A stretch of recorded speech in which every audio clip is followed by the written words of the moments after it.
Hi guys, so today ay gagawa ko ng lemon juice.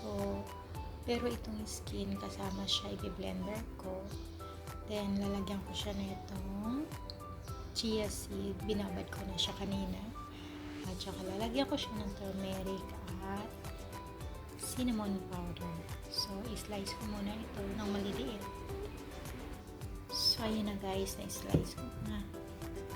Maliliit lang siya. So, ayan yung skin niya. Inalis ko lang yung buto niya.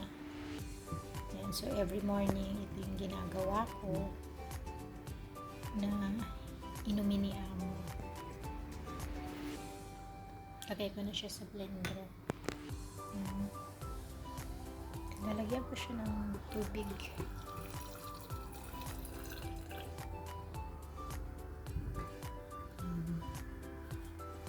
Same level ng tubig yung nilagay ko doon sa lemon niya. So, yan guys, na blender ko na yung lemon. So, ganyan lang siya karami. Then, lagay ko na siya sa yan, malaking cup. So, malaki itong ano na to cup na to na nilalagyan ko.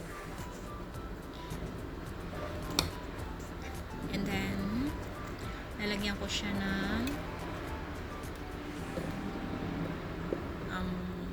turmeric. So, i-adjust nyo na lang yung dami and then nilagyan ko siya ng cinnamon powder. So, turmeric and cinnamon powder. Then, haluin ko lang to hanggang ma-dissolve siya. Then, after siya ma-dissolve, so, ayan guys, okay na. Then, lalagyan ko siya ng honey. So, nilalagyan ko to ng 3 kutsarang honey kasi malaki na itong cup na to. At saka, strong talaga yung taste nito. Then, after na ma-dissolve na yung honey, so, ilalagay ko na yung chia seed. Ayan. So, mimix ko lang siyang mabuti.